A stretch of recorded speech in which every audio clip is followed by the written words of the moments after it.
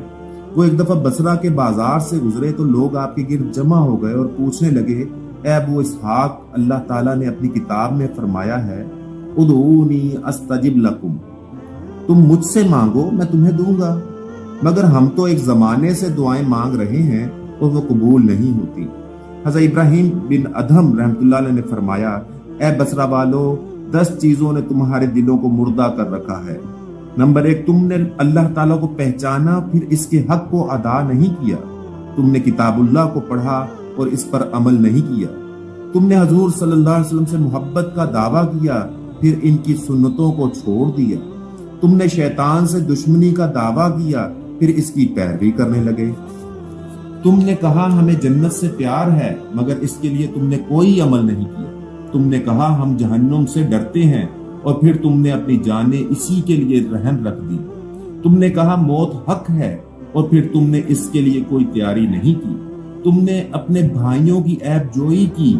تم نے اپنے مردے دفنائے پھر ان سے عبرت نہ پکڑی. یہ نصیحتیں 10 نصیحتیں حضرت ابراہیم بن ادھم رحمۃ اللہ علیہ نے بصرہ والوں کو کی، جس میں ہمارے لیے بھی ایک سبق ہے. حضرت ابراہیم بن ادھم بہت بڑے اللہ والے اور بزرگ گزرے ہیں. وہ ایک دفعہ بصرہ کے بازار سے گزرے تو لوگ آپ کے گرد جمع ہو گئے اور پوچھنے لگے، اے ابو اسحاق، اللہ تعالیٰ نے اپنی کتاب میں فرمایا ہے ادعونی استجب لکم، تم مجھ سے مانگو میں تمہیں دوں گا، مگر ہم تو ایک زمانے سے دعائیں مانگ رہے ہیں اور وہ قبول نہیں ہوتی. حضرت ابراہیم بن ادھم رحمۃ اللہ علیہ نے فرمایا، اے بصرہ والو، 10 چیزوں نے تمہارے دلوں کو مردہ کر رکھا ہے. نمبر 1، تم نے اللہ تعالیٰ کو پہچانا پھر اس کے حق کو ادا نہیں کیا. تم نے کتاب اللہ کو پڑھا اور اس پر عمل نہیں کیا. تم نے حضور صلی اللہ علیہ وسلم سے محبت کا دعویٰ کیا پھر ان کی سنتوں کو چھوڑ دیا. تم نے شیطان سے دشمنی کا دعویٰ کیا پھر اس کی پیروی کرنے لگے. تم نے کہا ہمیں جنت سے پیار ہے، مگر اس کے لیے تم نے کوئی عمل نہیں کیا. تم نے کہا ہم جہنم سے ڈرتے ہیں اور پھر تم نے اپنی جانیں اسی کے لیے رہن رکھ دی. تم نے کہا موت حق ہے اور پھر تم نے اس کے لیے کوئی تیاری نہیں کی. تم نے اپنے بھائیوں کی عیب جوئی کی. تم نے اپنے مردے دفنائے پھر ان سے عبرت نہ پکڑی. یہ نصیحتیں 10 نصیحتیں حضرت ابراہیم بن ادھم رحمۃ اللہ علیہ نے بصرہ والوں کو کی، جس میں ہمارے لیے بھی ایک سبق ہے. اس ملازم کا علم رکھنے والے ایک شیخ محترم کی خدمت میں ایک سالک حاضر ہوا اور اسم العظم سکھانے کی درخواست کی۔ انہوں نے پوچھا تمہارے اندر اس کی اہلیت ہے کیا؟ سالک نے اس بات میں جواب دیا تو شیخ نے فرمایا جاؤ شہر کے باہر دروازے پر بیٹھ جاؤ اور وہاں جو واقعہ پیش آئے مجھے آ کر بتاؤ۔ سالک حسب الحکم وہاں جا کر بیٹھا۔ اس نے دیکھا کہ ایک بزرگ لکڑہارا لکڑیاں کمر پر لادے لے کر آ رہا ہے۔ اچانک ایک فوجی نے اسے روک کر اسے لکڑیاں چھین لی اور اسے مارا۔ یہ منظر دیکھ کر سالک کو سخت غصہ پہنچا، غم بھی بہت آیا۔ اس نے واپس آ کر شیخ کو یہ قصہ سنایا۔ شیخ نے فرمایا اگر تمہارے پاس اسم العظم ہوتا تو تم اس فوجی کے ساتھ کیا سلوک کرتے؟ سالک نے کہا میں اسم العظم کے ذریعہ اس کی ہلاکت کی دعا کرتا۔ شیخ نے فرمایا تم نے جس بزرگ لکڑہارے کو مار کھاتے دیکھا ہے اسی نے مجھے اسم العظم سکھایا ہے۔ حاصل کلام یہ کہ اسم العظم اس لیے مفید اور مناسب ہے جو صبر، بردباری اور مخلوق پر شفقت جیسی ان تمام اچھی صفات کا حامل ہو جو اللہ تعالیٰ کے پسندیدہ اور منتخب بندوں کا شیوا رہی ہے۔